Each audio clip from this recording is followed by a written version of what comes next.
Okay, up next we've had number 1 with wee, and now we've got number 2 with poo. Yes, we intentionally did that. Laura Eggo is the poop detective.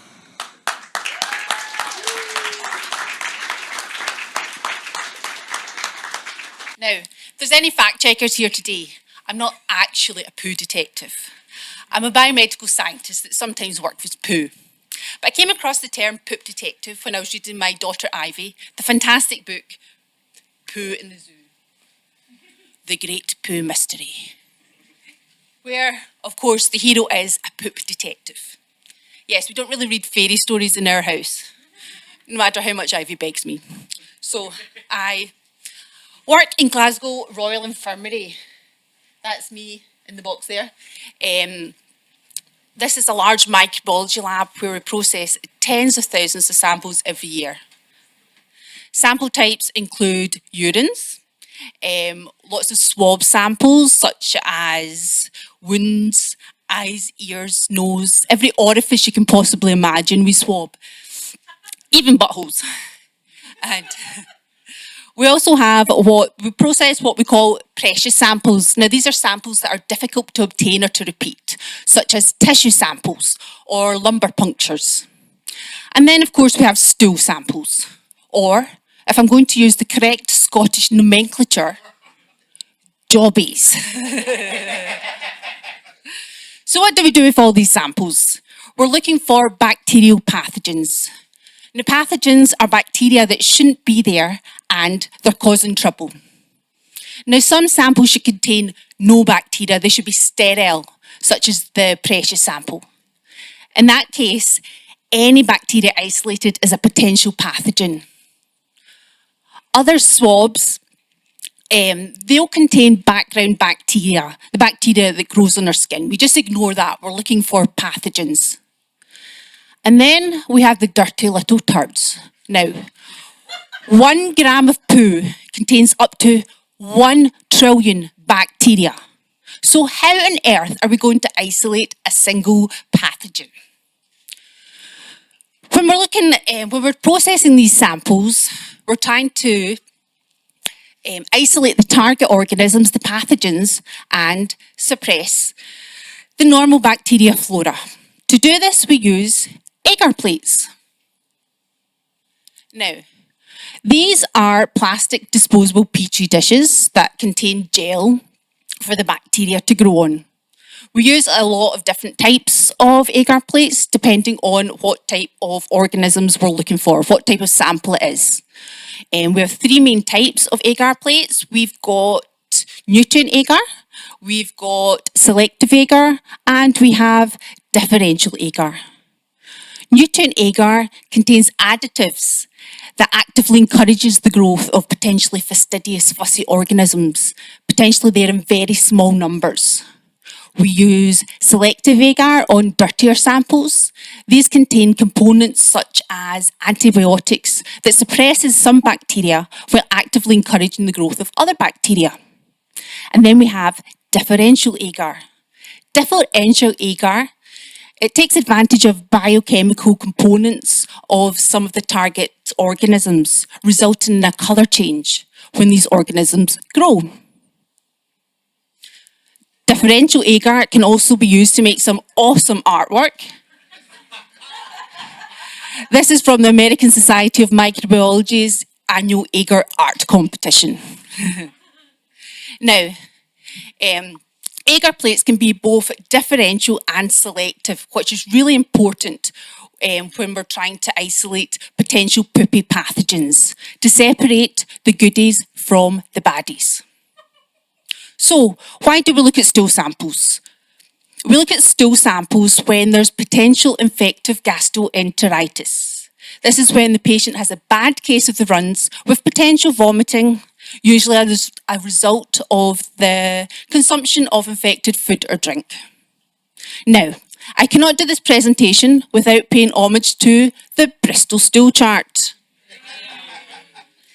Now, this is a diagnostic tool that differentiates stools into 7 different types depending on their consistency, with type 1 being hard little pellets and type 7 being completely liquid. a poop soup. Now, a nice satisfying stool would be a 3 to 4, and anything over 5 would be classed as diarrhoea. Now, the stool chart has captured the imagination of many a nurse and lab staff out there, and it's been immortalised into embroidery and to some cakes with some fantastic use of chocolate. Now, when we're looking for bacteria, sorry, we want a picture.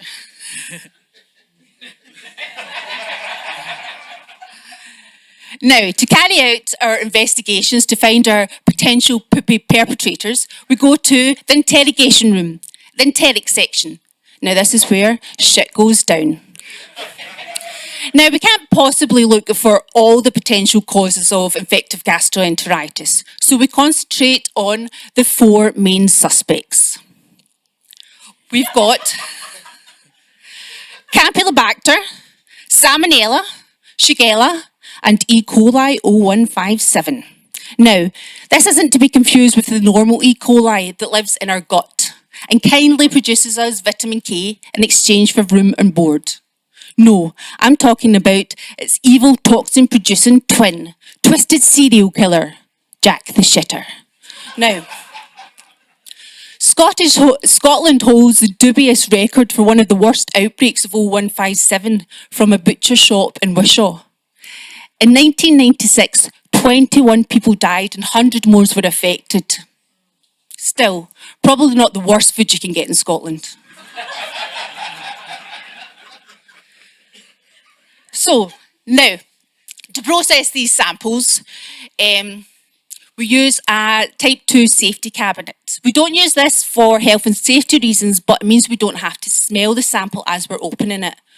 We take a small pea-sized amount and we inoculate 4 types of agar plates.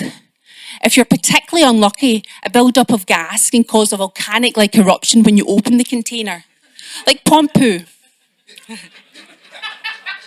So, Campylobacter is our most common criminal baddie. It hides out in poultry. It's more common during barbecue season. And to isolate it, we use a black agar that contains charcoal. It's a very motile agar, so it spreads across the plate, kind of like, looks like a pool of water. We incubate it at 42 degrees Celsius, which is higher than most plates that we incubate because we usually incubate them at 37 degrees because that's normal body temperature. But Campylobacter can grow at higher temperatures, so that means it suppresses the growth of the normal bacteria that normally grows at 37 degrees. Now, Salmonella needs no introduction. It's one of the most common types of, most well-known types of infection. It's linked to undercooked poultry and eggs. Now, eggs in the UK are actually, comes from chicken that are vaccinated against Salmonella. So, the incidence of getting Salmonella from raw eggs is actually really low in the UK. Though we do have a lot of autistic chickens. So,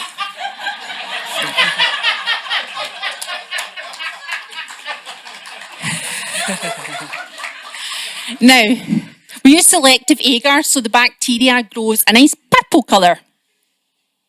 The Shigella is small but mighty, and less as few as 10 bacteria can cause infection, which is crazy. We don't get many cases in the lab, though it is linked to outbreaks as in nurseries, places where there's low hygiene. The agar that we use takes advantage of, it differentiates the bacteria depending on their eating habits. Bacteria that ferment lactose turn yellow. Shigella doesn't, so it remains a nice pink colour. E. coli 0157, as I mentioned earlier, is potentially very lethal, mainly to kids and older people, and it's linked to bloody diarrhoea. We differentiate it from other E. colis as it doesn't ferment the sugar sorbitol. So it means a translucent colour. Okay, so now once we've isolated... No, absolutely not. Your time's up. Oh, okay. Sorry. We've got to be strict. Is that not sync properly, please? Sorry, I forgot all about my wee probe. Sorry. Fantastic.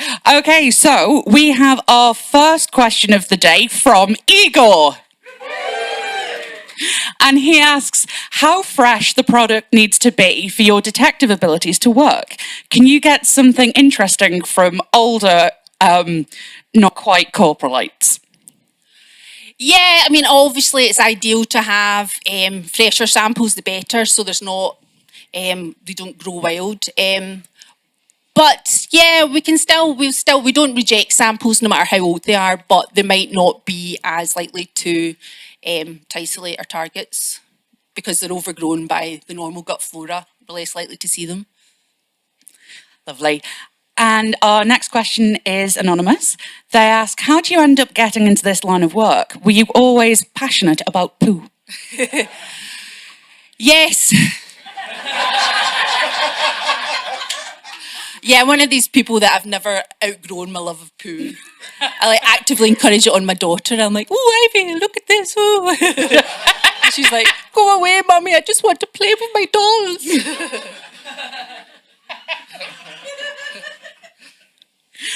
Well, following on from that question, Anonymous asks, is Ivy going to follow in your poopy footsteps? I hope so. Okay, and this is more of a comment, not a question, which we would usually boo, but Anonymous says we want to hear a full 1 hour talk from the poo detective. Oh. Thank you.